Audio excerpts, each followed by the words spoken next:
Hang on. Okay, go. Hello, everyone.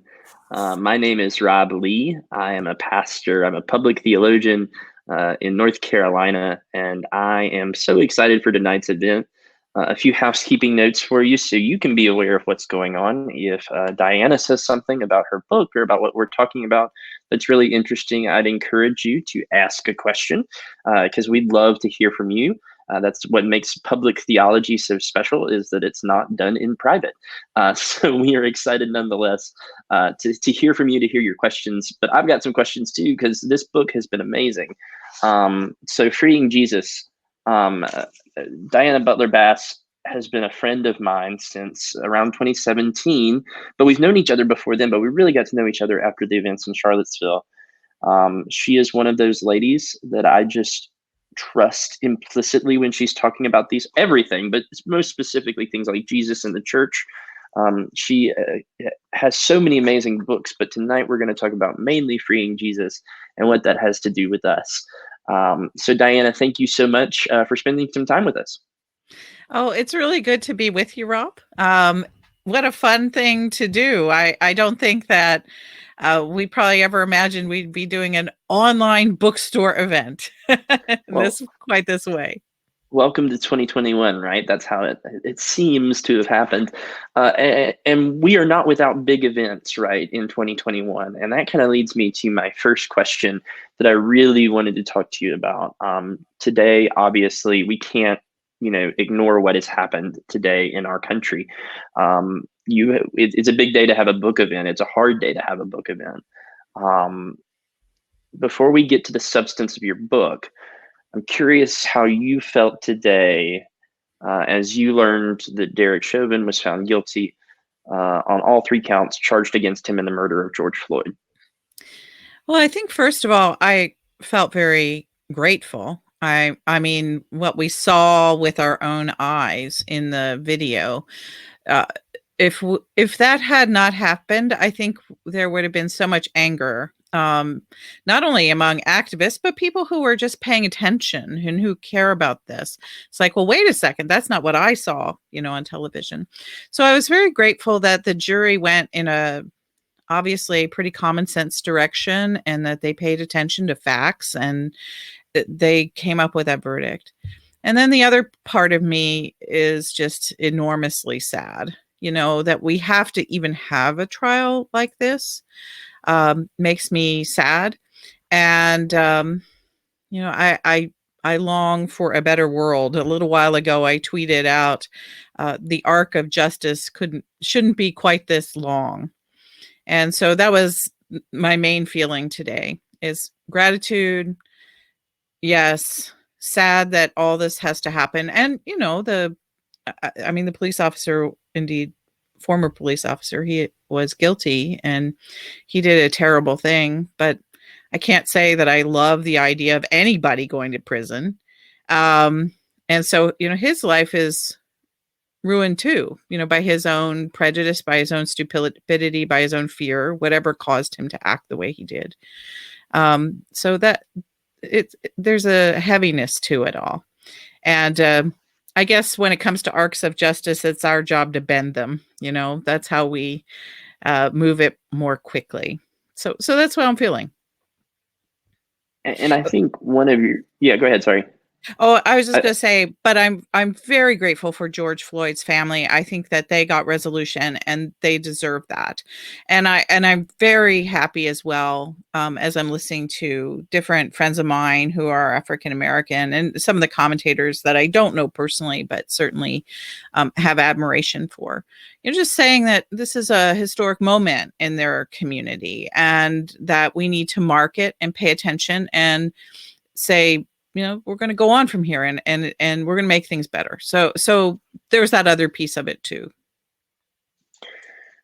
So to your book now, I want to turn to your book, and it's important. I want to just kind of flag that conversation and say that's part, and your book is certainly separate from that, but also intertwined in ways too that we'll talk about later. I was really compelled by your book because there's a lot of things that you talk about as this book is a memoir, right? Like there's a lot of things that we learn about Diana Butler Bass, the person, as much as we already know about Diana Butler Bass, the theologian and scholar. One of the books that was just one of the scenes that was just amazing for me in your book that doesn't ruin the book, right? Like I don't want to ruin the memoir for other people who haven't read it yet, comes from your introduction where you talk about your experience at Washington National Cathedral and this message of Jesus telling you to free him. Now, for the well-meaning, like mainline progressive Christian who showed up tonight thinking they were going to hear something about, scholarly understandings of Jesus, I'm curious, like they might think that's nonsense, right? Like, and in fairness, we don't hear a lot about visions or hearing Jesus as much as we used to. So what would you say to the casual Christian coming to this conversation, or to the progressive mainlimer who is often befuddled by this stuff? Well, I had a spiritual director many years ago who used to say that if a Pentecostal tells you that God spoke to them, just ignore it. But if a liberal Episcopalian says that God spoke to them, it probably happened, so pay attention, because we don't necessarily go in the directions of what we're not predisposed towards. And so I've always had a little bit of what I would call a mystical streak. My friends know that. My family knows that. Actually, something I don't write about in the book, but I've hinted at or written about in other places, is my grandmother had a reputation as a quote unquote seer, which was actually she lived in the mountains in the Appalachians, and there are women up there who have reputations of being able to, they're highly intuitive. They kind of can see more than other people can. And so my mom always thought that I took after my grandmother in that way. I have this capacity to be able to just look a little further than sometimes other people can. And I think we've all known people like that. So in that sense, it's not all that weird for me. But as a liberal Episcopalian, it is unexpected. And I love the way it all unfolded. It was so unanticipated. I went to the National Cathedral because I liked it there. And I was struggling in prayer. And I just wanted to kind of get away from my home and have a place to wrestle a little bit. And so I went into this side chapel at the cathedral that I really like. And I was praying like, God, where are you? I can't hear what you're, any direction. I don't know what to do next. I was having a lot of trouble with discernment. And all of a sudden I heard this voice, and it was out loud. And the voice said, "Get me out of here." And it was so surprising that I turned around and I looked to see if somebody else was in the chapel, but nobody was. I was the only person. And so I kind of freaked out a little bit. And then I tried to go back to prayer, and the voice said a second time, "Get me out of here." And at that point, I looked up at the painting that was above the altar, as a big painting of Jesus. And I said, "Jesus, is that you?" And "Get me out of here." A third time. And so I was so surprised, because whenever I've sort of sensed something, like God speaking before, it's always been more of a whisper or a sort of a impression or some sort of inner voice. But this was an out loud talking painting. And all this happened in 2013. I remember I finally did hear somebody behind me in the cathedral. I looked down the aisle and it was a priest. And I thought, oh my gosh, a priest is the last person I want to talk to right now. So I bolted out of the cathedral and I drove back to my house in Virginia. I told my husband what happened. And so my husband, Richard, he refers to that event as the time Jesus asked you to spring him from the slammer. And it's a true story. It actually happened, and I have a witness close to the event. So there you go. Yeah. Yeah. And I, if that freaks people out, not much that I can do about it, but I'm certainly not the first person in world history, or the last, who has heard some sort of what seems to be out loud voice of God telling them to do something. And the oddest thing, of course, is that it was a directive to get Jesus out of the cathedral. I mean, that's like, I've been so afraid to tell this story because I didn't want to hurt the feelings of the people at the Washington National Cathedral, but there you go. So that's where it starts. It begins with that story. And as I said, it happened in 2013. I sort of held onto the story for a while. And when I came to writing a book about Jesus, I realized that would be my opening story, that I was going to have to tell that story. So if Richard's saying you need to free Jesus from the slammer, and hi, Richard, I'm sure he's tuned in or at least watch later. I'm curious, like, what does Jesus need to be, and it's read the book, obviously, but what does Jesus need to be free from today? I mean, he seems to have his grip, at least partially, on society, maybe not in the best ways, but he's got his grip somewhere. So help us understand what we're freeing Jesus from. In the book, there are really three things that I approach as needing to free Jesus from. And the first thing is wrapped up in my own story. And that is, I think every one of us who is a Christian, and this is even true for for people who are not Christians, we come to Jesus with certain kinds of ideas about who Jesus is. And I have had throughout my whole life to sort of pull those layers off. And sometimes they actually got peeled away from me when I didn't even expect them, and discover that Jesus is much more than I ever anticipated, and very different than perhaps I imagined. And so that's the first layer, is of freeing Jesus from the accretions of my own sort of life and imagination. And then the second thing is something that's happening in our culture. And I can't help that this is going on. And sometimes it hurts my friends who are pastors when I say these things, but it's not a surprise and it's not a secret. And that is, a lot of people are just leaving church right now. And, the latest number I saw was that only 47% of Americans go to any kind of church or temple or synagogue. So it's less than half of us now have a religious affiliation. And so part of, I think, what's going on, certainly for Christians, is that people are feeling a necessity to that somehow church has obscured for them something about has obscured for them God. And that is, it's like I said, it's hard to say because I really like church. I still go to church. I honor my clergy friends like you. But the church has put a lot around Jesus, and there are all these accretions of ritual and creed and expected sorts of doctrinal commitments, and people are less patient with those than they used to be, and some of those do actually, I think, hide the person of Jesus from us. And so pulling that back. And then the third layer, which is a little less obvious in the book, but is always in my work, is the idea of freeing Jesus from the clutches of the religious right, and letting Jesus run into the world as a God of love and justice. And so those three things: myself, the church, in a good and appropriate way, and then the religious right. I'm curious too if we could add one of those to it, because you and I both went to seminary, right? And we were you did further graduate work. I'm doing some graduate work too in this, and we're all taught to like keep our hands right around everything we know. And maybe it's a glorified clericalism or academia or whatever, but we've got this idea that what we have, we need to hold on to and preserve, as if Jesus needs any preserving, right? Like, I mean, I think that's one of the things I see in your book. You're saying Jesus can speak for himself, and we need to let Jesus speak for himself.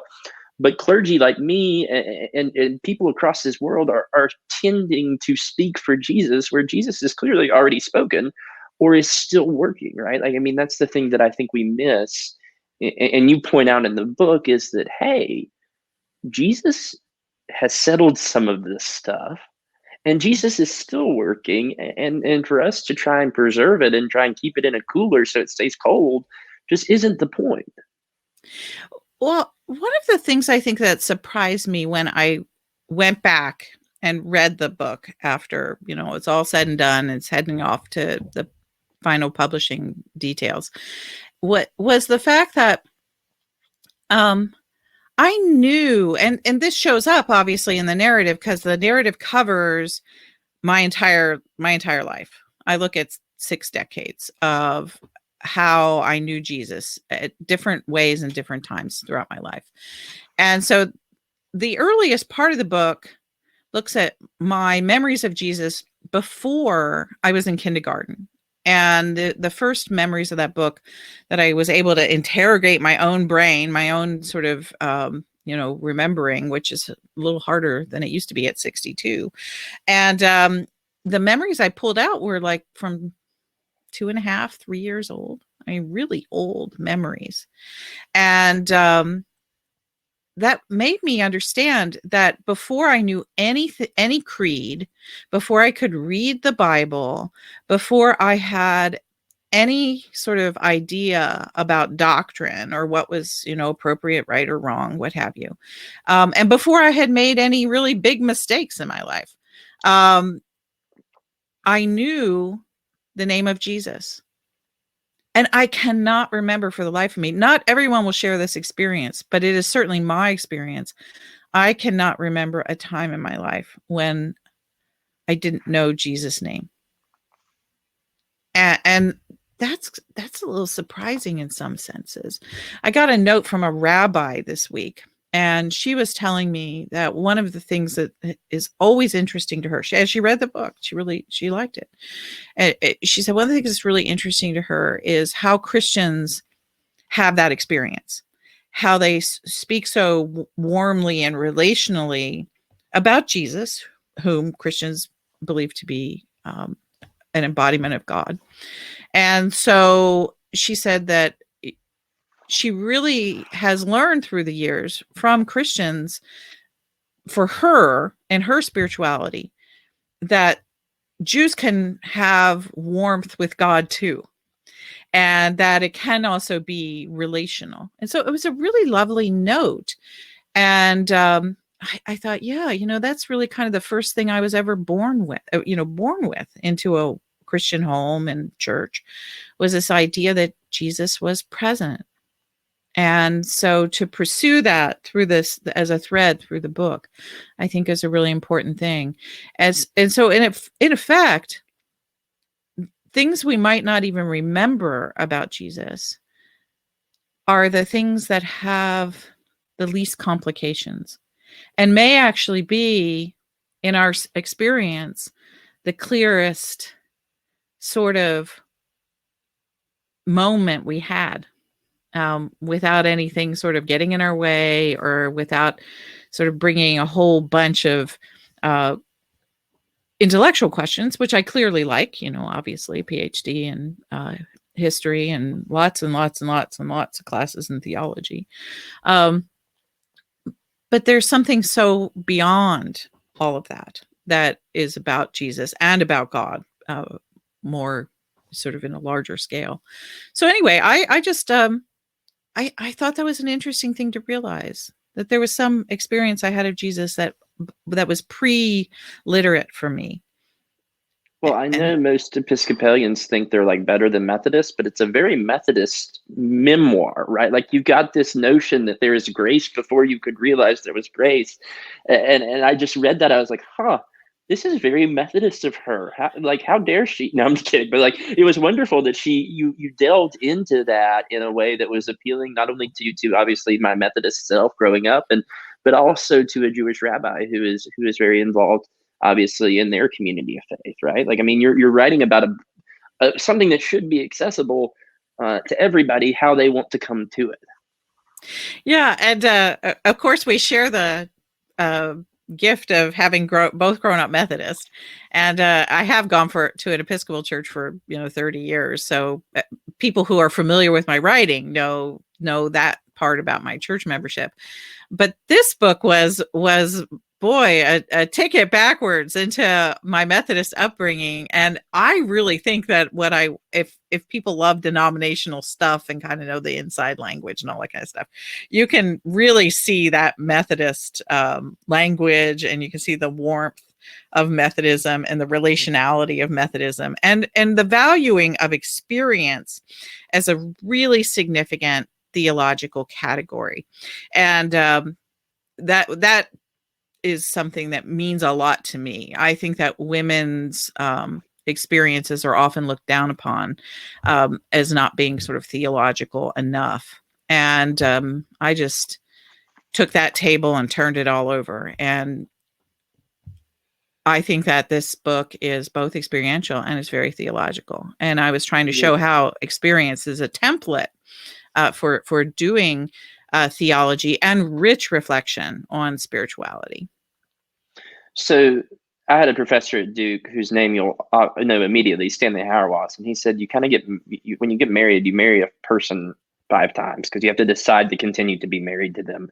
And they change as we grow older. And I realize that now, having been married a short time, but I get it. Like, we all change and evolve and grow. And, Stanley has his merits and his flaws. But one of the things I think about with that is this is kind of your book with Jesus, right? Like, you're going through the phases of Jesus, that you have grown with Jesus, both as a scholar, a theologian, and a person.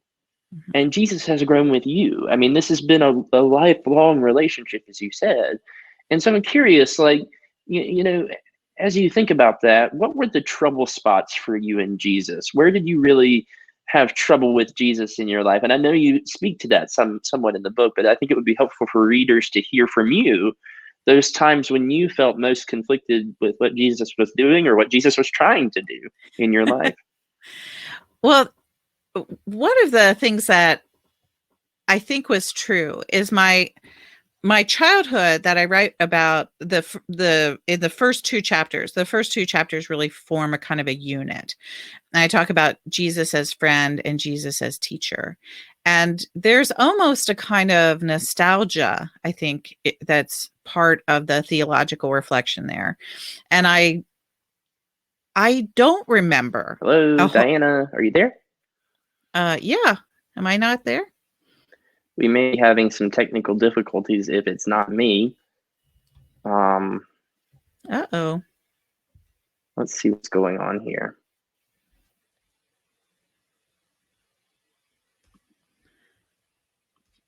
I feel like I'm here.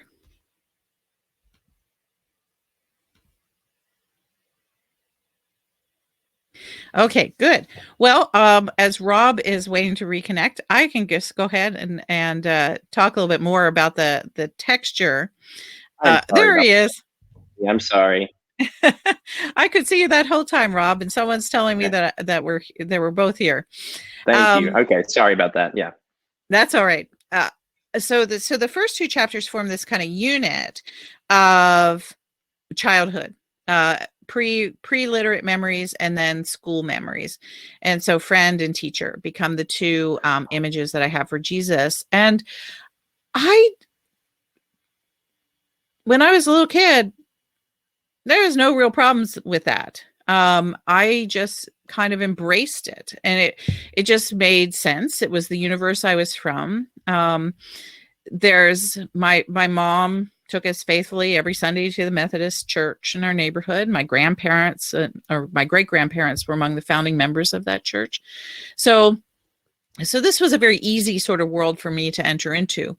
It got a bit harder later on. Chapters 3 and 4, the kind of the middle part of the book, form another mostly cohesive unit.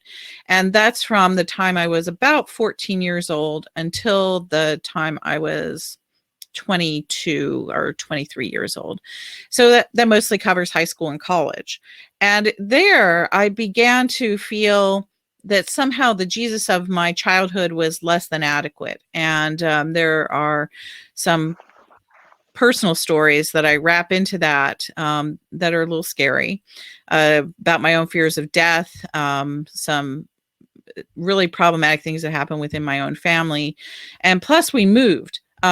My entire family existence was in Maryland. And as a matter of fact, my entire family was from Maryland from 1660 until the time my parents moved to Arizona in 1972. So that's a pretty long track record in one location. And then they just up and moved across the country. And so I felt homeless and I felt kind of lost. And then all this weird stuff kind of happened. And that caused me to change churches. And I reached out away from my childhood Methodism toward going to church with my friends. And my friends mostly went to a church that I call kind of a soft fundamentalist church. The name of it is Scottsdale Bible Church. Anybody can look it up on the internet. It still exists. When I went there in the 70s, it had about 300 members. And now it's one of these gigantic, sort of mega church places. About 15,000, maybe 20,000 people are members of that church now. But so there were a series of events as a young teenager that really made me re-examine my faith and reach out towards understanding what it meant to be saved, feeling lost, being afraid of dying, and then having been a victim of some domestic violence. And so I needed to be saved in a number of different ways. That chapter lends itself really easily into the next chapter where I go to an evangelical college. And that was actually, I think in some ways those 4 years of my life were probably among my favorite 4 years. And I tell a story in that chapter about this very idealistic young woman who wanted to know Jesus and wanted to serve Jesus and do whatever Jesus was calling me to do. And I followed that calling to really some interesting places. I talk about a street ministry in Santa Barbara. I talk about going with my friends on these mission trips into Mexico, where for the first time I really encountered this sort of vision of American imperialism, frankly, where our trash was being used to build villages in Ensenada, Mexico. And it really shocked me. And then also I wind up in Europe as a summer missionary. So it's just this really fun kind of global vision that starts unfolding before me as I'm in my 20s. But that's the chapter, and that really is in some ways most interesting to me, because what it presents is it's not just about me, and it's not just about sort of church per se, but it starts becoming about our culture. And just so happened that in the late 1970s, I was at an evangelical college, and I was very precocious, and I was interested in really big issues of changing the world. And so what was going on around me, in the universe around me, was that evangelicalism was having a fight. And it was a fight between these two conflicting visions of Jesus. And one was the kind of Jesus who would walk around an entire village and hold the hands of little kids and sing Sunday school songs with them and clean. I wound up cleaning an old man's kitchen when I was a missionary in Holland. And that Jesus was talked about and written about by people like Jim Wallace, and Letha Scanzoni wrote about that Jesus from a feminist point of view. And so there was this evangelical Jesus who was very egalitarian and very service oriented. But then this other Jesus showed up on our radar. And so at this point, the college was in California, and I refer to the 70s as this time of this golden glow of evangelicalism. It's a very radical California evangelicalism. And I can remember sitting in class in the fall of 1980, and someone brought in a Time magazine, and the cover story was about Jerry Falwell. And this classmate wanted to talk about what was going on with Jerry Falwell and the beginning of what was called the moral majority. And I can remember sitting in that classroom in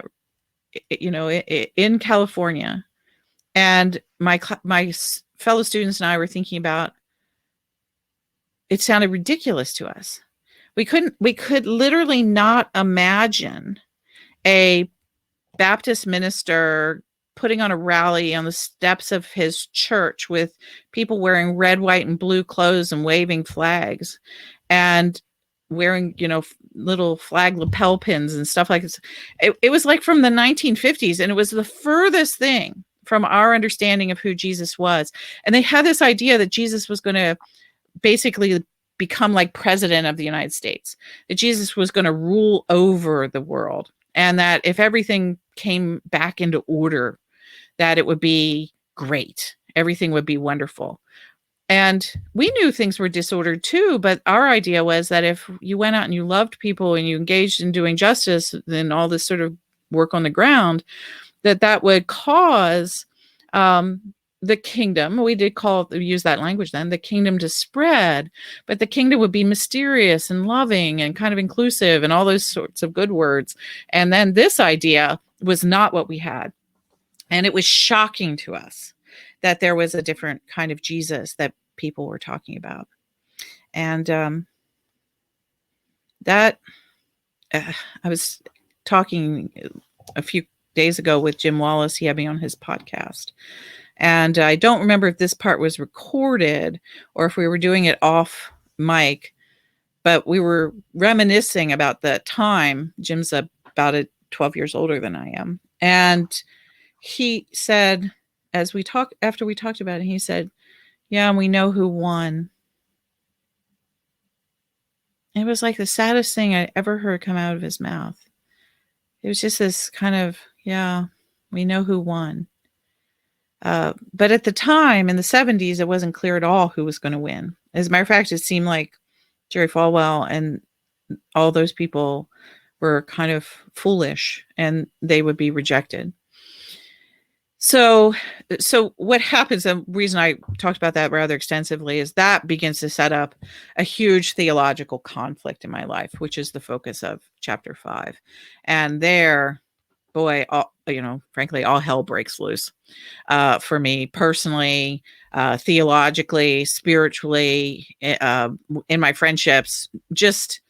I made every kind of stupid decision I could possibly make between the time I was like 24 and about 29, those 5 years, including getting married to the wrong person, including going to the wrong seminary, including finding myself way the heck down a theological road that when I got there, I realized was akin to a form of self-abuse. And so I tell that story about needing to turn around and go back and retrace my steps and find a different way. And so that's really kind of the narrative arc of the book. It's kind of, as I said, a goldenish sort of nostalgic kind of hue of childhood Methodism, a surprisingly warm telling of white evangelicalism and how good it was for me at the time in the 1970s. But then what happens to that tradition as it goes through a huge fight and huge crisis, and I got really sucked into it in ways that I never expected, and I nearly did not get out.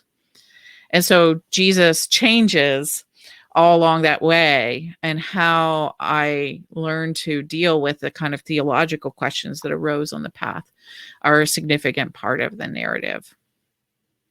So I want to first remind people, if they want to ask questions, to please put them in the chat or where it says ask a question, and we'll get to those soon. I would love to have some audience participation as you are able. If you have a question for Diana, we'd love that. Diana, I want to go back to what you were talking about with Jim, who I know Jim too. Jim says in some ways that, or they've won. What do you think? Diana Butler Bass, scholar, teacher, friend, all these people, all these things to so many people. Do you think that we can say, well, they won? What do you say? Well, I think looking at evangelicalism as a tradition of American Protestantism, I think that they won that. I don't think that they have won everything. And I certainly don't think that that vision of Jesus has captured all kinds of other corners of American Christianity. Is certainly Catholics are probably arguing, though, about something similar, very similar right now, which is really interesting. But that's really kind of an argument that evangelicals were having primarily in the 1980s. But I do think that Jim was right. And by the time you get up to about 2000, it becomes pretty obvious that the sort of emphasis in white evangelicalism is on this very kind of exalted Jesus who wants political dominion over the world. And that is calling us all to be basically subjects of that dominion. And in the process of subjecting us, is that Jesus imagines a sort of reordered world of hierarchy, men on top, women come next, kids, slaves. I'm pretty sure that there are people, actually, I've heard that. I heard that in seminary, people making a defense of slavery as God's will for humankind. And so I think that Jim was right, about evangelicalism. But what happens for me is I wind up in my turning around and going back is that I have to say goodbye. And I do. I say goodbye to evangelicalism. And I was, in some of my other books, I think it's pretty obvious people can see that I was pretty angry about that for a while. But this book is a much more reconciling kind of vision for myself about that past. And so I think I was able to forgive myself and understand why I had chosen that path at that particular time. And it was very healing for me to write those chapters. But then it was also not going to be my life forever. And I had to find a different place to be. And that's when I ran into the Episcopal Church, and that became a new place for me to be. Even though at the beginning of the book, Jesus is asking to get out of an Episcopal church. So there you have it.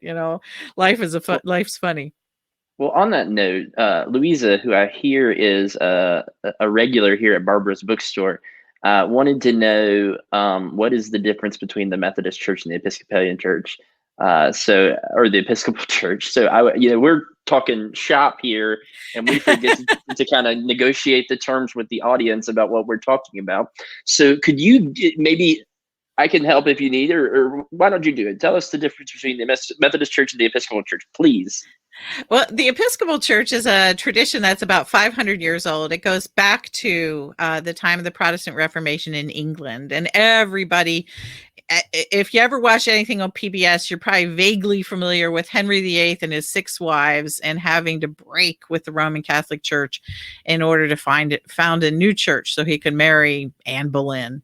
And so the Episcopal Church is the American daughter church of that church that was founded by Henry VIII 500 years ago.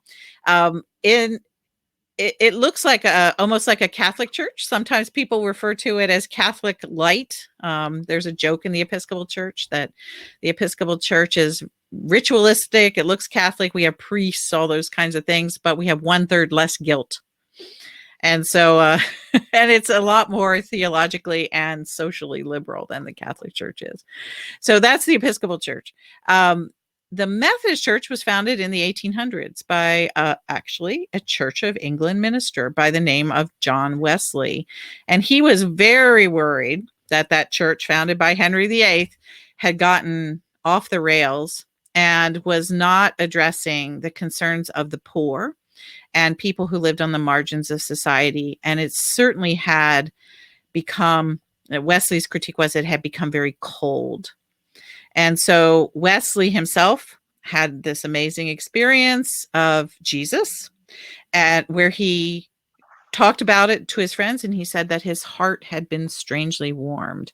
And so Methodists are another Protestant denomination, and they include experience as a very strong part of their theological tradition. And it's known now as one of the mainline churches, mainline Protestant churches in America. So it kind of is grouped with it is grouped with the Episcopal Church sociologically, but also with the liberal Presbyterians, the UCC, there's a couple more liberal Baptist denominations, and the Lutherans. And so though that cluster of brand name churches kind of hang together as a kind of entity that's more theologically open and also more sort of engaged at a variety of levels with social justice issues than evangelicalism, which is much more theologically conservative and has been, as Jim Wallace so rightly said, taken over by the religious right since 1980. So a little church history lesson. I love it. I love it. And you explained it so succinctly. I would have had to have a whiteboard to tell what to get into that, because it can be so confusing, but you do a good job as a historian and as an expert telling us what it is. So thank you. It's also one of those things that when I grew up I went to a fundamentalist evangelical Christian school from kindergarten to 8th grade. So I had a similar experience to you in some ways, in that I had to kind of think about, okay, what is a mainline Protestant doing here? Even I didn't have those words right then, but I started to gain that as I got older. Like, wait a second, I am not this. This is not me. And yet I have to navigate that space as if I am a part of them or separate from them, to the point where someone told me one time, well, Methodists are going to hell. And I was like, gosh, that's just brazenly just rude at this point. Like, I've been with you all, hanging with you all, and you're telling me I'm going to hell. But that's the experience, right? Like, we've got people deciding who is going to hell and who is not, which is not even a fair question. But like, Jesus is in the midst of it all saying, wait a second, I need you to focus on other things. Yeah. It is funny because people commandeer Jesus to send their friends to hell. And yet, as you say, I didn't mean to cut you off, but Jesus is clearly more interested in other things, like what we were talking about when we opened the conversation right. with George Floyd. Which leads me to another question that someone asked. I thought it was really poignant, actually. Laura asked, what version of Jesus carried you through the pandemic? Well, that's a great question. I rediscovered during the pandemic the oldest image that I had, and that is Jesus as friend. And as I think about the pandemic, no wonder that image and that's the image I talk about in chapter 1. This companionable Jesus who you discover. I mean, I tell a story about sitting in a circle in a Sunday school, Methodist church Sunday school. And my Sunday school teacher told a story about how Jesus loved the little children, and she held up a picture, and the picture was Jesus, and Jesus was surrounded by all these little kids. And there was in the photo, or the picture, it was painted very realistically. In the picture, there was this one little girl who was very close to Jesus, and she had her head on Jesus' shoulder, and she happened to have blonde hair and blue eyes, just like every little girl in ancient Israel. And so when I saw her, I remember thinking to myself, oh, that's me. And that image of that companionable friend. What else did I need more than the pandemic than a friend? As we've all been cut off from our friends. And so the idea of companioning, a Jesus who companions us. And then, of course, when I talk about it as a little girl, it's Jesus sort of companioning me with my Barbie dolls. But this now, of course, is a much more grown-up experience where Jesus is companioning me through all the worries of the last year and fears that I had. I even if you don't know someone had COVID or don't know someone who died of COVID, I think that people who took the pandemic seriously, which is a huge number of us, 75% or so, I think the majority of those people probably woke up a lot during the pandemic and wondered if they would get sick and die. And so it's sort of every single day, that question of, am I going to get this flu, whatever it is, this virus, and is it going to kill me? And so that really caused sort of a place where I needed a sense of assurance and friendship, and that God offered that.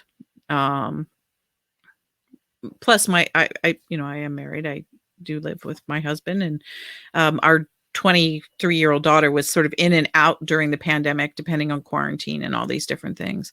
But basically, they're the only two people I've seen in the last face-to-face in the last 14 months, except for neighbors occasionally walking on the street or stuff like that.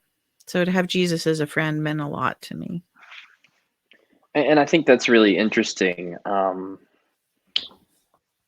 One of the questions that came up that I think I want to turn into, that Lisa asked, and you and I have both written extensively about this, is I feel like a lot of Gen Zs and Gen Ys are walking away from the church even though they went through the pandemic. Why do you think that is? And she asks, how can we bring them back? And I just want to say to Lisa that there is no shortage of opinions on this, and Diana can attest to that. But we do have someone who wrote one of the foremost books on the subject, Christianity After Religion, that Diana wrote some years back. But I think that I would commend that to you in addition to what she has to say. And she's got other books on this too, but that was the one that I think of immediately. When I think of this, is that's something that we're all trying to address, including clergy. I have a book that's called Stained Glass Millennials, where I talk about the idea that maybe this isn't such a bad thing. And I think Diana might say the same thing, but I'll let her say it. I have written obviously tons on this, and spoke about it. I don't know if you added up all of the hours that I have lectured on this particular subject, it would be an enormous chunk of my life in the last 10 years. And so, there are practical things that I could say. But tonight, in the context of this book, an author learns things when she writes. In the context of this book, I've really learned to trust my own journey, which has given me a sense of real generosity towards other people's journeys. And instead of the idea of trying to, go out and rescue people and get them back to where I want them to be, or, in this sense, coming back to church. And I recognize there is a real generosity in the question. Someone, if church, it can be a really beautiful thing, and church provides community, and there's, at its best, there's hardly a community that can function in a more meaningful way, I think, in the lives of people. It certainly has been very meaningful to me. But people have to go where they have to go. And I think that generations have journeys as well as individuals. And so freeing Jesus does wind up being, I'm 62 now. And so I'm at the very tail end of the baby boom. And I think that I've told, in a sense, a story that's very embedded in a generation. It's very much about a person who was born in 1959 and who grew up, and earliest memories of church are from that Sunday school in 1963, sitting in Baltimore, Maryland. And so my story unfolded, the story of the generation of which I am part unfolded. And that's how I also have raised my kids, my stepson and my daughter, was to not make their journey just like mine, but instead to give them a sense of confidence and love. And just the one theological thing that I've pounded into the head of the people I was responsible to raise was that God is love, and that God cares about justice. And that's it. If they got those two things from our family, that was all I wanted them to get. And they did. And so they get to go now on their way and write their own books. And I won't see the ending of those books, hopefully. I mean, that's what I always hope. That's my Episcopal self crossing myself. hopefully I go before they do, so that their journey will stretch longer beyond mine. And, Rob, I mean, honestly, we're friends, and gosh, I don't even know how many decades younger you are than I am. I could be your mom, Yeah. and, I just trust you. I trust you. I trust that you're going to be part of a generation on a journey. And so all I can do with that is provide shaping narratives, the gifts of wisdom and insight and encouragement. And so I kind of have backed away a little bit from some of the questions about how you get people back to church, or, what are we going to do with all the people who have left church? I realize they're worthy questions to explore, but I think my heart's in a little bit of a different place right now. And I just want people to be able to sense the real freedom that they have in their spiritual journeys. And it's part of the reason I wrote this book. It's not a one-size-fits-all kind of thing. It's not 10 points to knowing Jesus better. It's not, you have to believe this or else you're out kind of book. It's not that. It's an invitation to free up the presence of God in one's own life and to write one's own story of who Jesus is in this world. Diana, I've had to do that in my own life a little bit, as I've adopted 2 amazing girls just recently. Yes, and you know quite a lot about that. But one of the things we were doing the other day is Athena, my 4-year-old, got a birthday sash, and it was normally like the equivalent of a deacon sash, but she put it around her and she says, "Look, Dad, I'm like you. I'm a minister." And Diana, growing up, everybody told me that the church was dying, that there was going to be no church for me to serve, that there was going to be no place. And that's been a consistent theme in my life. You well know that there's been times where people have said, "No, you're not going to be here," for whatever reason.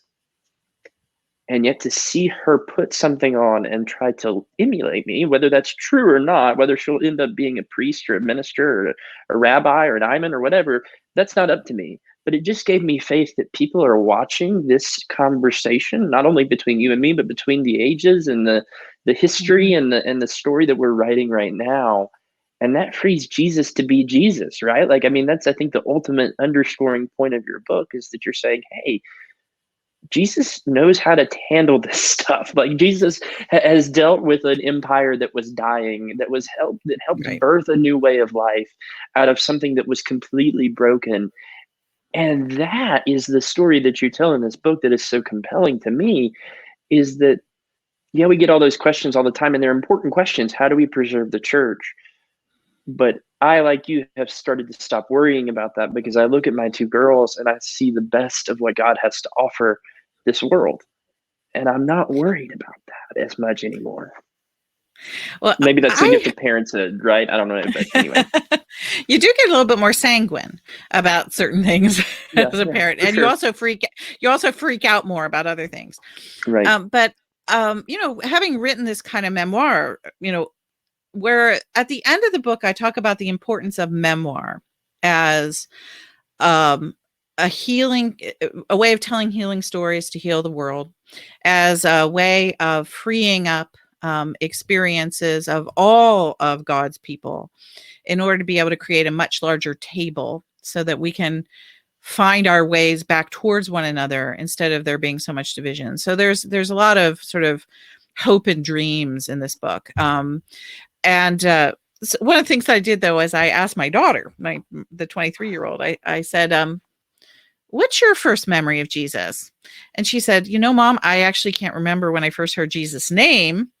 And I said, "Well, that I'm not surprised by, because she was raised by us in the church. And I was teaching when she was a little girl, a little kid, in a religious studies department at Rhodes College in Memphis. And so she was just around theology and all the stuff all the time. And so I asked her, what's your first memory? Not necessarily when did you first hear of Jesus?" And she said, "Well, I've got a couple of things that are a little vague," and she sort of laid them out. But then she said, "But then I have this one really distinct memory." And it must have been when she was probably about 4.5, maybe as old as 5, but I don't think it was quite that old. And there was Sunday school classroom, and they were creating a sort of a parade for Jesus. I think it must have been in anticipation of Palm Sunday. And what they were supposed to do is imagine if Jesus was walking in a parade today, what kind of sign would he hold up? And so the kids all had to make their own signs. And she never told me this story until just the other day. And I said, well, what was on your sign? She said, I'll never forget it, Mom. My sign said, impeach Bush. And so that was my daughter's first memory of Jesus, is basically joining a protest march. And I thought to myself, oh my gosh, what an incredibly different life experience that from that story. How was she going to then write her book through her life? And it just made me laugh, and it made me so happy, because it's like, to me, that means there's this sort of continuing life of God in the world, and that people who are parts of these traditions, that the Spirit is always reaching out to them and making it new and in whatever shape it needs to be for the moment. And so for me, that friendly Sunday school room, or sitting in the woods and talking to Jesus when I was a little tiny kid in Baltimore. But for her, the Jesus who's on the streets with the protest sign. And they're both completely in line with the Bible, and they both have such theological meaning. And so that's the kind of thing that really gives me a lot of hope. And I for years, people have accused me of being overly optimistic, and I take it.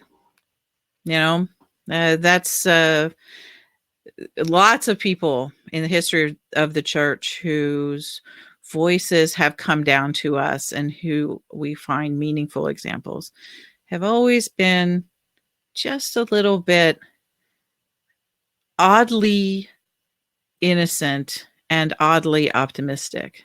And so I treasure that quality, that even through all the crazy, horrible things I write about in this book, right. I hold on to that. Yeah, I think that's important. I mean, your optimism is cautious, but it's also, it's pressing into the moment. And I think that's beautiful. Before we close tonight, as we were getting close to our time, and I want to honor that, I want to thank Barbara's Bookstore for the opportunity to have this conversation. It is amazing. It's one of those things that is, when you grow up, you read certain books, and I read Diana Butler Bass's books growing up because I was a theological nerd in some ways, because I was just like someone who was like so involved in the church, and Diana's books were life-saving then, and they're life-saving now, because they gave me hope, and they helped me see the best of who I am and the best of what the church can be. So I encourage you, if you have not already, to get her book, Freeing Jesus. And if you click on the button below the screen there, you should get your copy with 10% off using the code event. And so with that in mind, Diana, where can we find you online before we get going? There's my website, which is dianabutlerbass.com, and that then can direct you to a lot of different places where I am on social media, and also has a sign up for a newsletter that I started this last year, which is another thing that kind of got me through the pandemic, was writing a newsletter called The Cottage and reaching out to people in that way, and finding that the things that I was putting in the world on that immediate basis were making a difference in people's lives. And so making some new connections.